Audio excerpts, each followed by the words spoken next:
What could you do to protect your pets if you're sick or injured? My product, Save My Pet ID tag, helps you ensure that your beloved pets are safe and well cared for, even when life isn't what you expect. I am having a great time because the guest here knows pets. She knows how to keep your pets safe. And she's sort of a guy that keeps tabs on what the trends are for pets.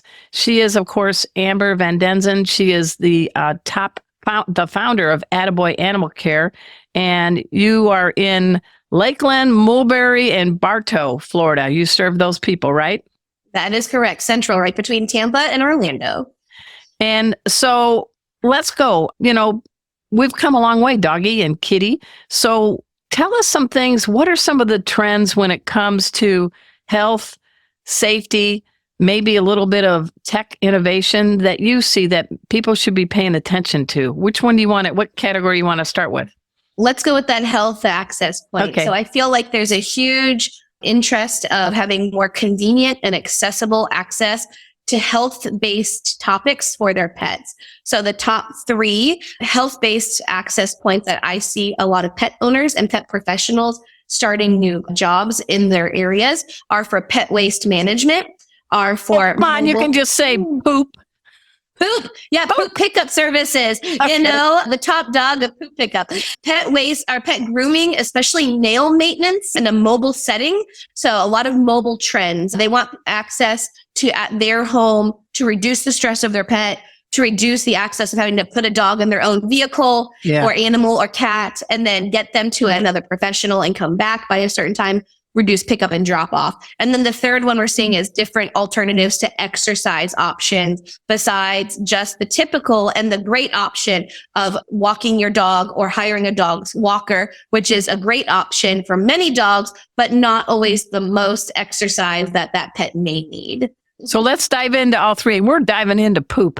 I did not realize until I heard your talk at the conference that picking up poop, there's a science to it, and people can make some money.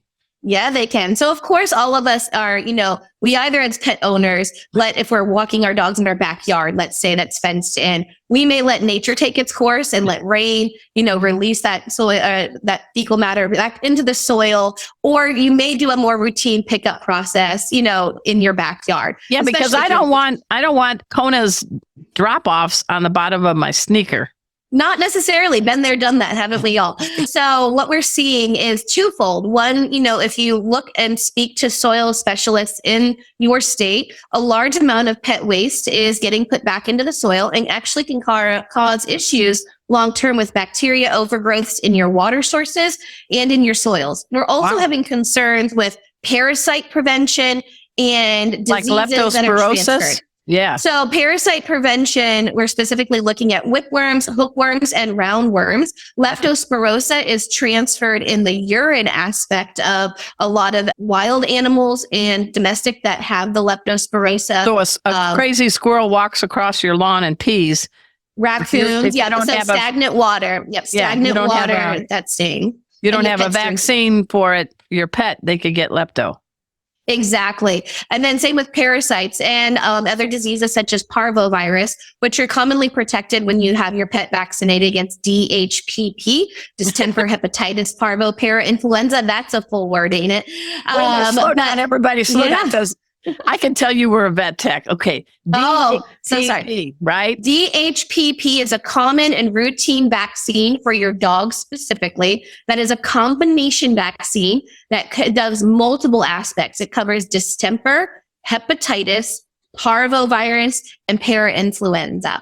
And so parvovirus is a key part of that when we're talking about fecal waste management or poop pickup, because parvovirus in the right environment, especially in the state of Florida or other warm, wet environments. So your Texas, your California, your Alabamas, they're everywhere, but really in that southern states, they can live in the soil, parvovirus, for years afterwards, actually. So even if you have one case of a pet that has had parvovirus, or your neighbor's new puppy got it, and then a wild animal then walked in that fecal matter, walked into your yard, guess what? Your soil is now contaminated potentially. All right, because we got about 5 minutes left. And as much as I love being a poopologist with you, I want to dive in a little deeper. So there are companies out there that'll pick up your poop in a safe way.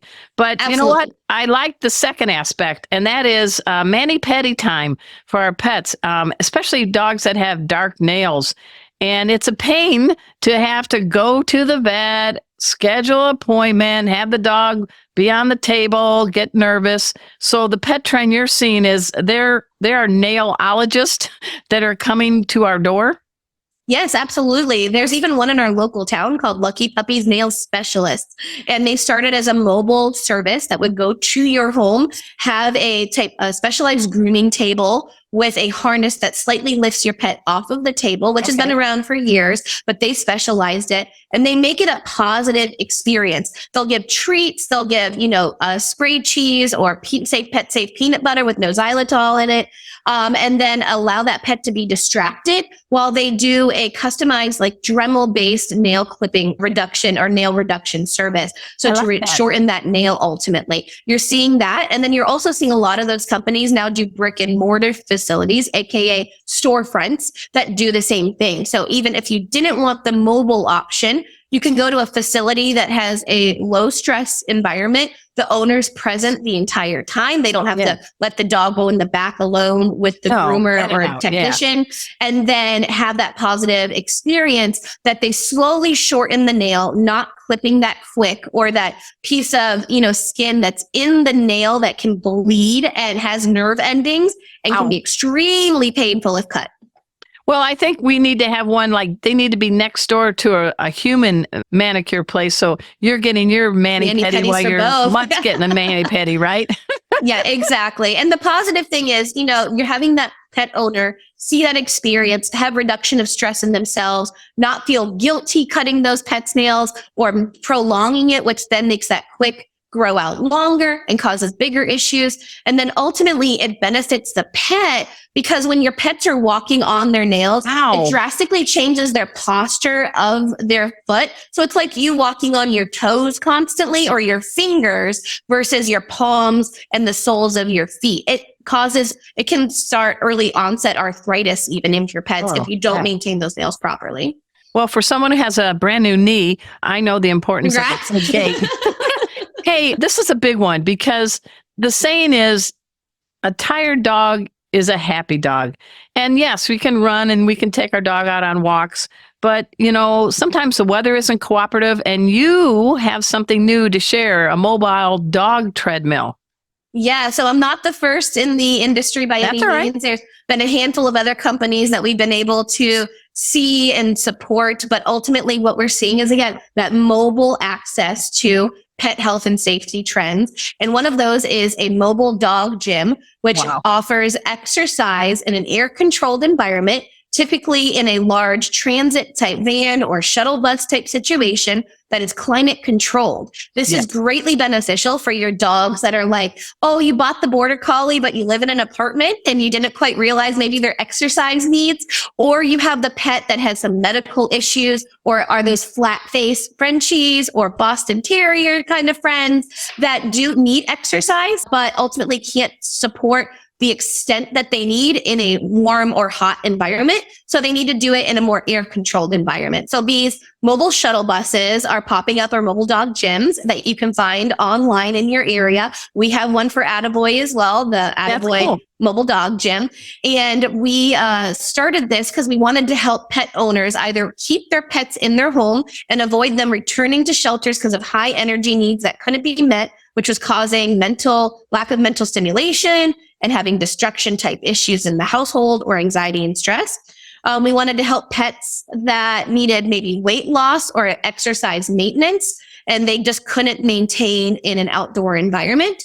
And lastly, this is helping the humans that have those pets that maybe they're not as mobile themselves for one reason or another. And it allows their pets to get this high energy exercise out or extended exercise energy out in a safe environment. The biggest thing I say when looking for a pet professional that's doing this type of service is making sure they have proper training and expertise in pet exercise. Because if anybody just starts this business, it can be very dangerous if you don't not allow certain pets to do this, such as pets that have chronic heart issues like congestive heart failure, it could ultimately cause a death type situation.